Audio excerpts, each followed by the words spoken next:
Okay, attempting to make rice paper shrimp dumplings. I have a pound of tiger shrimp that is peeled, deveined, and chopped up in like small chunks. And then we have some scallions, we have onions, carrots, garlic, and cabbage, and a little bit of ginger. So I'm gonna saute all this together to get it cooked, and then I will come back to show you how to roll it in the, or how to wrap it up in the rice paper wrapper. Okay, actually I forgot. I'm gonna use some oyster sauce, a little bit of sesame oil, black pepper, white pepper, salt, and onion powder for the seasoning. And it's gonna go into this pot here once it gets hot. And alrighty, I will come back again in a little bit to show you guys how to fold the dumplings. Okay, so this is the rice paper that we'll be using. Sorry, I'm gonna focus it out. And I have a bowl of water here that we're gonna dip it in to get it pliable.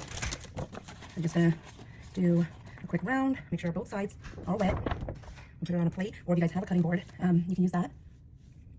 And then it'll take like maybe 10-15 seconds or so for it to become a little bit more flexible.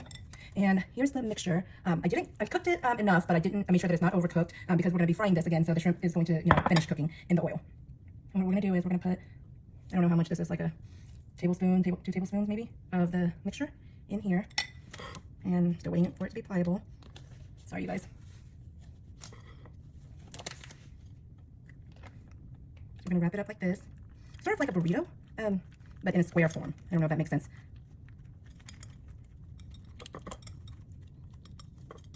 Okay, so this is the finished product, well, semi-finished. I'm gonna put it on a plate that is greased so that it doesn't get sticky, and then we're just gonna finish up the rest of it, and I will see you guys back here in a bit.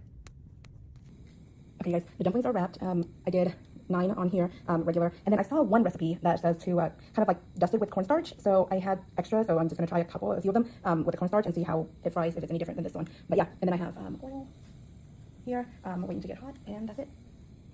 Okay, so this is the one without the cornstarch, sorry, and this one with the cornstarch. I will say this is a little bit crispier, maybe it's just because I fried it longer, I don't know, but either way, this is it, and then this is the rest. Sorry, it doesn't look very good right now, but I'm gonna plate it up, and then I'll see you guys again in a bit. Okay, we're gonna do the dipping sauce. A little bit of sesame oil. I'm gonna use the crunchy chili onion mix at Trader Joe's, a little Maggi seasoning, low sodium soy sauce, a little bit of veggie oil, the remainder of my scallion and ginger, and then some crushed red peppers. So what I'm gonna do is put the oil in here, microwave it for like 30 seconds to a minute, and then once it's like bubbling hot, then we're gonna add the soy sauce and the Maggi seasoning. Alright, I will see you guys in a bit. Okay, so this is the chili oil sauce that we're going to be covering or pouring over the dumplings. But I forgot to say that there's supposed to be some vinegar in here as well, but I don't like vinegar, so I just squeeze in half of a lime. And also I add a little bit of honey to balance out the saltiness of the soy sauce and the Maggi seasoning. But yeah, this is it. Okay, here's the finished product. It's not like the best looking since this is my first try, but I just drizzle the sauce over it. And there you go. Pan fried shrimp dumplings with rice paper. Ta-da!